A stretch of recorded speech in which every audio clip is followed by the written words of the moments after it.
Ladies and gentlemen, let me tell y'all something. I ain't no detective. I'm just a man who's been around the block enough times to know how men think, how men lie, and how men cheat. And I'm going to help you out today. Because if a man says these 6 words to you, it's not what it looks like, he is cheating. The truth always slips out in patterns, not confessions. That's the thing most people miss. See, we keep waiting for the moment someone just breaks down and admits everything, tears running down their face saying, "You caught me, I've been cheating." But real life don't play out like that. Cheaters don't come with a script and a soundtrack. They don't confess because they care. They confess because they got caught so bad, there's no way around it. But long before that moment ever happens, the truth is already leaking through the cracks. Little patterns, little shifts, things that don't add up anymore. It's not about him walking in with lipstick on his collar like in the movies. No, it's subtler. He used to call you every day during lunch. Now he doesn't. He used to tell you where he was going without you asking. Now he gets defensive if you question him. You used to feel secure when he left the house. Now you feel that little tightness in your chest, that uneasiness you can't explain. That's the truth trying to talk to you. It ain't loud. It don't scream. It shows up in quiet ways, through missing details, inconsistent timelines, and new habits that weren't there before. And women, y'all got this built-in radar, this spiritual Wi-Fi. You don't need proof. You feel it. You sense when something is off. You may not have the receipts, but your spirit knows. You start to notice the pattern of his phone always being face down. You realize he laughs at texts that you never see. He's extra careful with that phone now.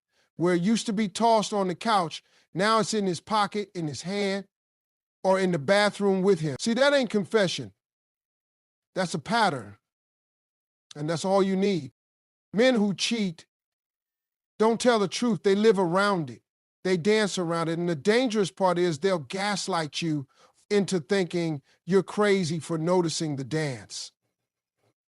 You'll hear things like, "Why are you so insecure?" Or, "You always think the worst of me." That's not love. That's manipulation. And if you're not paying attention to the pattern, you'll start second-guessing your own mind. That's what cheaters depend on. Not your trust, but your doubt. They plant just enough seeds of confusion to make you question yourself. A man can lie with his mouth, but his life will always tell the truth.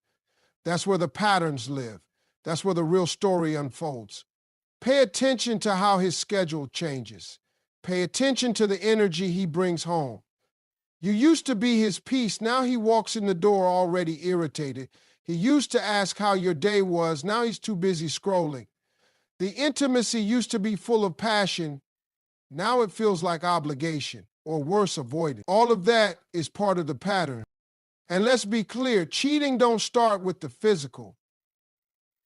It starts with disconnect. It starts when he starts pulling away emotionally, when he stops investing in the relationship, when he starts turning to somebody else for the attention he used to get from you. That's why the patterns matter so much, because the body always follows where the heart has already gone. Now, here's the hard part. The truth and patterns will never scream louder than the lies you want to believe. You'll want to believe that he's just busy. You want to believe that he's just tired, that he's stressed, that work is getting to him. And he will use all of those things to explain away the distance, the coldness, the change. But deep down, you already know, you've seen the pattern, you've felt the shift, you've watched the slow fade happen right in front of your eye. The reason so many people stay stuck in toxic relationships is because they're waiting on a confession that's never coming. They want to hear him say it. They want that validation, that proof, that moment where he owns up and admits it all. But if you wait on that, you might be waiting forever. And in the meantime, you're dying inside. You're losing your confidence, your glow, your peace, all because you're ignoring the very thing that's been showing you the truth all along, the pattern. See, a faithful man lives a consistent life. You don't have to chase him for answers. You don't have to worry about what he's doing when he's not with you. You feel secure, not suspicious. But when a man is cheating, nothing about him stays the same. Not his habits, not his tone, not his presence. His body might still be in the room, but his soul left a long time ago. You just didn't want to see it. Or maybe you did see it, but you loved him so much you decided to stay blind. That's the part that hurts the most. Not just that he changed, but that you changed too. Trying to keep what no longer wanted to be kept. And that's what patterns do. They show you what he won't tell you. They speak louder than the lies. They teach you how to read between the lines of what he says and what he actually does. A man who used to light up when you walked in now barely notices when you leave the room. A man who used to plan for the future now avoids any conversation longer than dinner. A man who used to protect your heart now plays games with. That's not a coincidence.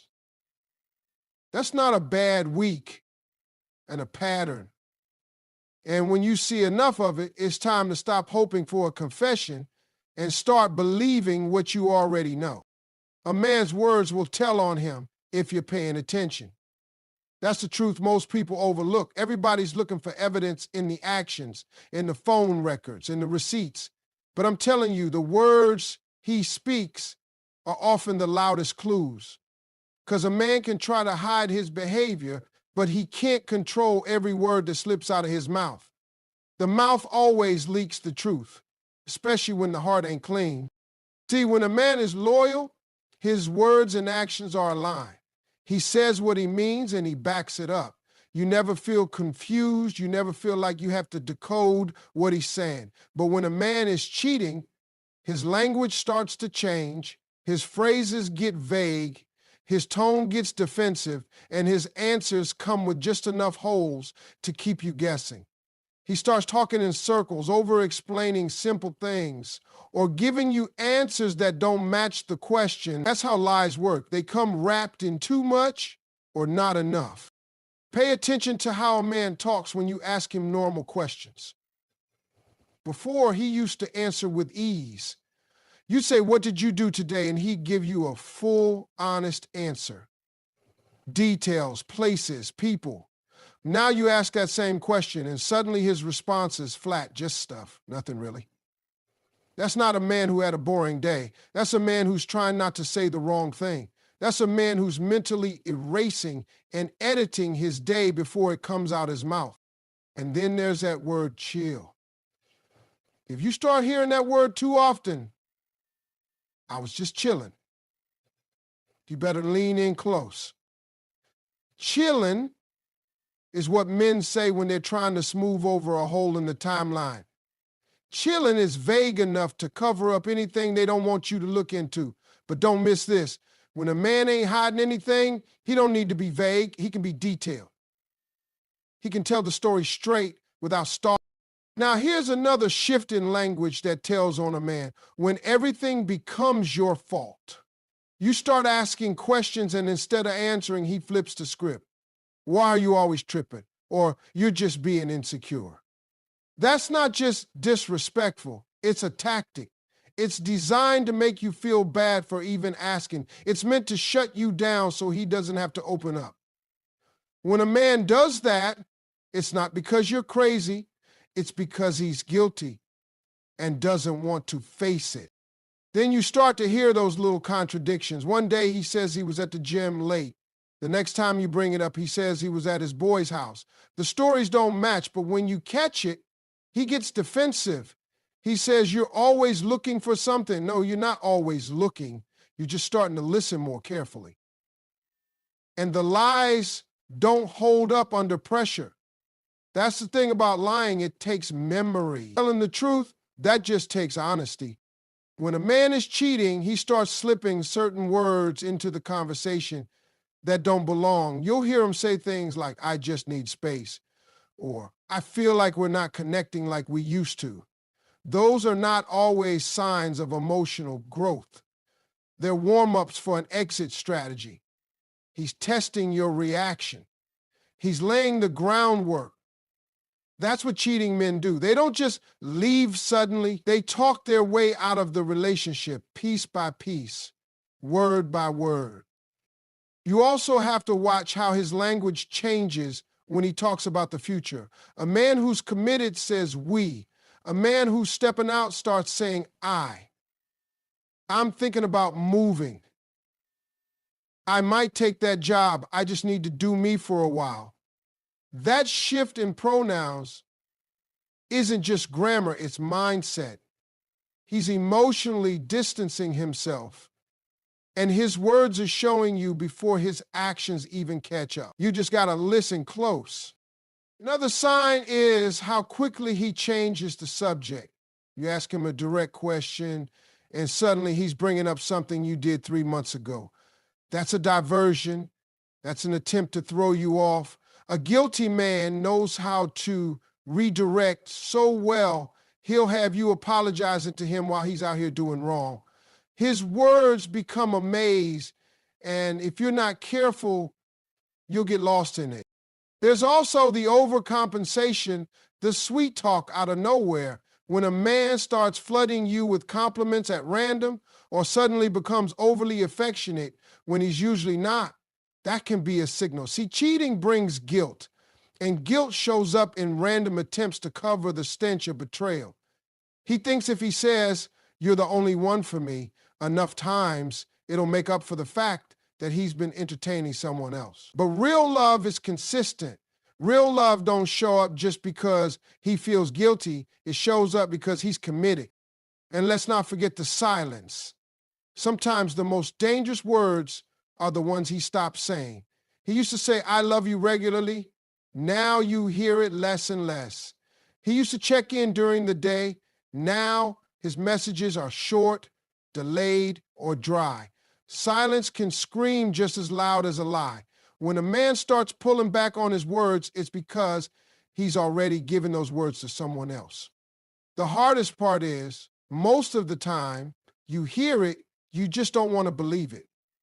You replay his phrases in your head, trying to twist them into something innocent. You defend him to your friends, saying, "He didn't mean it like that." But deep down, your spirit is unsettled because you know what you heard. You felt the shift in tone. You recognized the pause before he answered. You noticed how he hesitated before calling you babe. You caught the way he said, "It's not a big deal," when you brought up something important. All of those words, those small moments, they matter. They're telling the story you don't want to read. A man's mouth can be a blessing or a trap. It can speak life, or it can twist the truth until you don't know what to believe. But if you pay close attention, not just to what he says, but how he says it, when he says it, and what he doesn't say at all, you'll start to see the truth was there the whole time. When a man is cheating, his mouth moves faster than his morals. That's one of the clearest signs you'll ever see. A man who's doing wrong often talks more than a man who's doing right. He runs off at the mouth, trying to stay ahead of the lie, trying to control the story, trying to make sure he paints a picture so perfect you never feel the need to look underneath it. But here's the truth. When a man is being faithful, he's at peace. His words come easy, calm, and true. But when he's cheating, he talks with urgency. He talks with strategy. His mouth is busy because his conscience is guilty. He'll start telling you things you didn't even ask about. He gets ahead of the conversation because he's rehearsed it in his head. He'll come in from being gone all day and start explaining every single step before you even say hello. I was at the store, then I ran into Mark, then we got stuck in traffic and I had to stop for gas. You didn't ask all that. But he gave you all that because in his mind, if he gives you too much, you'll stop digging. But the truth don't need protection like that. The truth is simple. The lie always needs backup. When his morals are lagging behind his actions, his mouth tries to run cleanup. He'll say things like, "You know I love you, right?" Out of the blue, not because he's being romantic, but because he's trying to reestablish trust he knows he's breaking. That's when you got to look past the charm and listen to the intention. Is he trying to reassure you or himself? Because when a man is loyal, he doesn't need to constantly convince you. You feel secure without him having to sell it to you.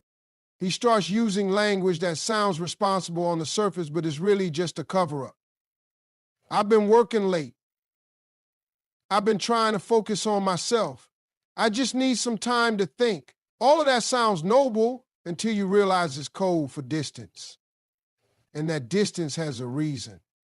That mouth starts working overtime to make sure you don't start connecting dots. He keeps talking, keeps explaining, keeps promising things that don't happen. Because deep down, he knows his morals are slipping, and the only thing holding the relationship together is the performance he's putting on through his words. Now, when a man is cheating, you'll notice how fast he is to respond to suspicion, but not in a calm way. He overreacts. You'll say, "Who is that texting you?" And instead of just answering, he gets offended. "Why don't you trust me? Are we really doing this again?" He flips it quick because he needs to shut you down before you get too close. That mouth moves faster than the truth. He's not interested in solving the issue. He's interested in avoiding it. You'll also hear a lot of future talk with no follow-through. He'll talk about taking you on a trip, about things he wants to do with you, about plans for the future, but none of it ever happens. It's all talk. That's because in his mind, if he can keep you looking forward, you won't question what's happening now. But a man whose morals are strong doesn't need to sell you dreams. He builds with you in real time. He's present. But a cheating man, he's always somewhere else, either in his mind or with someone else, and his words are just smoke to distract you from the fire he's setting behind your back. Then there's the switching up of stories. When a man's mouth is moving faster than his morals, the story always changes slightly. You ask him about something he said last week, and now it sounds different. "I thought you said you were with Brandon." "Oh, no, I meant I saw Brandon after I left Keisha's cookout, but I didn't really stay." That's the type of thing you hear when he's trying to keep track of the lie. The story starts slipping because they were never true to begin with. He also becomes an expert in turning small mistakes into giant diversions. You'll say, "Why didn't you call me back?" And he'll turn it into, "I can never do anything right in your eyes." That's not conversation. That's deflection. It's not about the missed call. It's about avoiding accountability. That's what happens when the mouth is working overtime to protect a guilty heart. He wants to create noise so you stop listening to the silence behind it, but the silence is where the truth lives. And then there's the fake vulnerability. He starts sharing more, opening up emotionally, but not because he's really trying to connect. It's a tactic. He tells you about his childhood trauma, about how he's never felt love growing up, about how he's scared of commitment. Now, those things might be real, but the timing of when he chooses to say them matters. If it's always when you're pulling away or when you've caught him in something sketchy, then it's not intimacy, it's manipulation. He's using his mouth to pull you back in, to buy more time, to soften your reaction. Meanwhile, the actions stay the same. And finally, pay attention to how many times he says, "Trust me." That phrase gets repeated more by guilty men than innocent ones. When a man is walking right, you just do trust him. But when he's messing up, he keeps saying it like a spell. "Trust me" is not like that. "Trust me, you're the only one I want. Trust me, I would never do that to you." But trust isn't building repetition. It's building consistency. And when the words are flowing but the behavior ain't matching, that's not love, that's cover-up. His mouth keeps running because his morals are lagging behind. His stories sound smooth because he's practiced them. His charm is polished because he's had to use it more than once. He keeps you engaged, distracted, emotionally entangled, because if he can keep you listening, maybe you won't start seeing. He talks about loyalty but moves in secrecy. He talks about love but operates in lies. His mouth stays active because his heart is elsewhere, and deep down he knows that the only thing holding the illusion together is the performance he's delivering every time he opens his mouth.